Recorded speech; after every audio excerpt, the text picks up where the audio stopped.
네, 안녕하세요. 초등생활 처방전 이서윤입니다. 연휴 잘 보내셨나요? 네, 우리 학생들도 연휴 끝나고 오면은요, 좀 더 늘어져 있고 다시 가동되기까지는 시간이 오래 걸립니다. 방학 끝나고 와서도 그렇고요, 연휴 끝나고 와서도 그렇고, 짧게는 주말 끝나고 온 월요일 같은 경우에도 워밍업 되기까지 시간이 더 걸린다라는 거예요. 초등생활 처방전 카페에서 아침 공부 그다음 독서 타임 챌린지 하고 있는데요. 저희 아이 같은 경우에도 좀 쉬었다가 하려고 하면은 더 힘들어 하죠. 공부할 때 좀 더 짜증을 낸다거나 늘어진다거나 했을 때 우리가 어떻게 도와줄 수 있을까에 대해서 한번 생각을 해보려고 합니다. 아이들이 왜 공부를 할 때 늘어지고 짜증을 내고 엄마가 보기에는 10분이면은 할 내용을 1시간, 2시간 걸리고 계속 안 하고 딴짓하고 낙서하고 멍 때리고 그렇게 하고 있을까요? 첫 번째는요, 어려워서예요. 그게 엄청나게 어렵다기보다는 자기의 능력보다 살짝 벅차면은 이게 어렵다고 느끼는 거죠. 그 다음 두 번째는요, 단순히 하기 싫은 마음, 귀찮은 마음이에요. 내 수준에 맞는 거고 충분히 할 수 있는 거라 하더라도 하기 싫은 경우에는 그 귀찮은 마음 때문에 자꾸 늘어지죠. 그 다음 세 번째 같은 경우에는 절실하지 않아서입니다. 우리가 생각을 해보면 고등학교 3학년 바로 입시를 앞두고 있다라든가 아니면 취업을 앞두고 있어서 내 생계와 연관이 되어 있다든가 이런 식으로 되면은 성인이 돼가지고 정말 절실한 마음으로 공부를 하면은 누가 하지 말라고 해도 열심히 집중해서 할 수밖에 없는 상황들이 나오잖아요. 내가 이렇게만 공부했으면 서울대 갔겠다 이런 말 많이 하시죠. 근데 우리 초등학생 아이들이 그렇게 절실한 상황이 아니잖아요. 자격증 시험, 입시 시험, 취업 시험 이런 것들이 아니기 때문에 늘어지는 거는 너무 당연한 거죠. 이러한 이유들이 있는데 그러면 어떻게 하면 우리가 도와줄 수 있을까? 한번 5가지를 생각을 해볼게요. 첫 번째 점검을 해보셔야 될 것은 난이도예요. 조금이라도 벅찬 부분이 있는 것은 아닌가. 제가 보기에는 충분히 할 수 있다라고 생각을 했지만 아이의 입장에서는 약간 벅찬 부분이 있다라는 거죠. 그러면 조금 더 그 전 단계를 연습할 수 있는 시간이 필요하고요. 아니면 지금 하고 있는 부분에 있어서의 반복이 더 필요할 수도 있어요. 그래서 이게 엄마의 생각과 아이의 능력은 좀 다를 수 있다. 그래서 조금 벅차는 게 보이면은 잠깐 물러섰다 한다거나 멈췄다가 해서 시간이 해결해 주는 경우도 많이 있다. 그래서 조금 물러났다가 반복 연습을 거쳐서 다시 새로운 진도로 나가는 걸 한번 생각을 해보시고요. 그 다음 두 번째는요. 제가 계획을 세우는 것을 강조를 드리는데 단순히 계획 말고 강조를 드리는 게 계획을 세우는 과정입니다. 계획을 세울 때 아이와 함께 협의하고 동의하고 이야기하는 과정이 있어야 된다라는 거예요.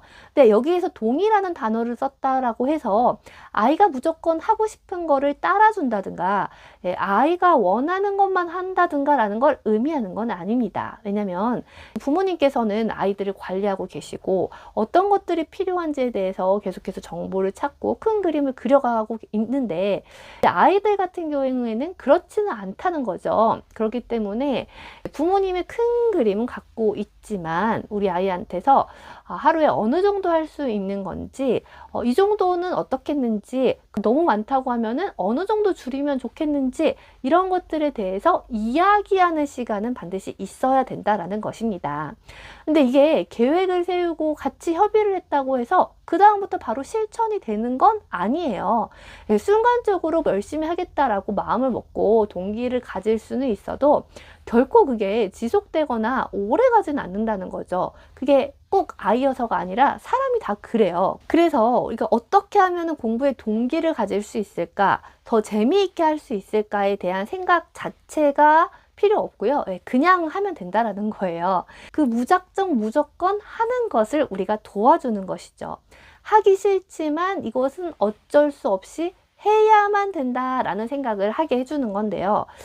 아이들은 이제 계속 간을 보고 떠봅니다. 엄마 오늘 여기까지만 하면 안 돼? 엄마 이건 내일 하면 안 돼?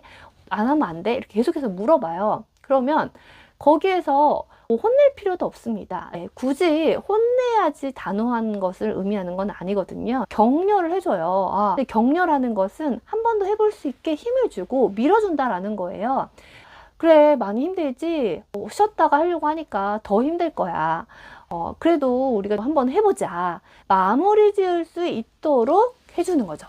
마무리 지을 수 있도록 해준다라는 것은 어떻게든 반드시 끝내야 한다라는 그 일관성을 유지시켜 준다라는 것입니다. 그래서 아무리 간을 보고 또 보고 눈물을 흘리고 짜증을 내도 거기에 동요돼서 막 혼내거나 화내거나 그렇지 않고 격려해 주면서 어쨌든 끝내야 된다라는 것을 일관성 있게 가져가는 거예요.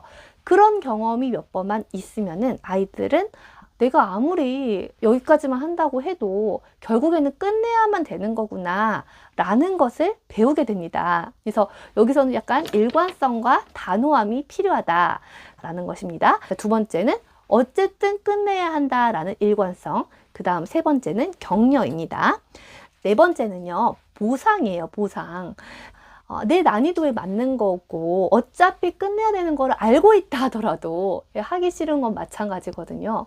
조금 더 짧은 보상을 만들어 준다거나, 원래는 오늘 할 일을 끝내면 스티커를 하나를 주지만 몇 시 안에 끝내면 하나를 더 준다라든가, 이런 식으로 보상의 시스템 안에 들어가서 보상을 만들어 줘 버리는 거, 이것도 또 우리가 필요한 것입니다. 그 다음에 마지막 다섯 번째는요, 이게 외적인 보상에 대한 것들이었다면은 이제 정체성에 대한 격려로 이 내적인 보상을 만들어 주는 거예요. 어쩔 수 없이 끝내야 되는 그런 상황에서 끝냈어요.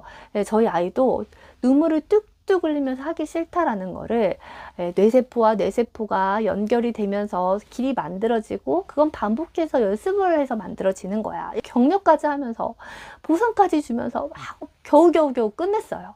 끝냈을 때 봐봐, 너는 역시 끝낼 수 있는 아이야. 너는 최선을 다할 수 있는 아이야. 포기하지 않고 끝까지 다 할 수 있는 아이야. 이게 바로 정체성에 대한 칭찬이라는 것입니다. 그렇게 정체성에 대한 칭찬을 마무리로 딱 하는 순간 아이는 나는 이런 사람이었어 라는 생각을 하게 된다라는 것이죠. 그래서 제가 크게 5가지를 말씀을 드렸는데요. 자, 첫 번째는요, 무엇이었죠? 난이도 점검이었고요. 두 번째는 옆에 딱 붙어가지고 격려를 해주시는 거. 자, 세 번째는 일관성 있게 지지해줘서 어쨌든 어차피 끝내야 되는 것이다 라는 생각을 반복적으로 하게 해주시는 거. 그 다음 네 번째, 빨리 끝내는 것에 대한 보상까지 시스템 안에 넣어버리는 거. 그리고 다섯 번째, 정체성에 대한 칭찬이었습니다. 근데 아이와 끊임없이 실랑이를 하게 되지만 그 실랑이를 거쳐서 계속해서 반복되면은 점점 공부의 양도 늘어나게 되고 혼자 할 수 있는 시간도 늘어나게 될 겁니다. 네, 이렇게 함께 할 수 있는 시간이 생각보다 길지 않다라는 것이죠. 집에서 부모님께서 봐주시고 격려해 주시고 지지해 주시고 밀당을 하면서 갈 수 있는 시간이 생각보다 길지 않다라는 생각을 가지고, 아이마다 시간은 달라질 수 있지만 믿음을 가지고 아이와 꾸준히 함께 하셨으면 좋겠어요. 오늘 영상도 도움이 되셨으면 좋겠고요. 시청해 주셔서 감사합니다. 저는 다음 영상에서 뵐게요. 안녕히 계세요.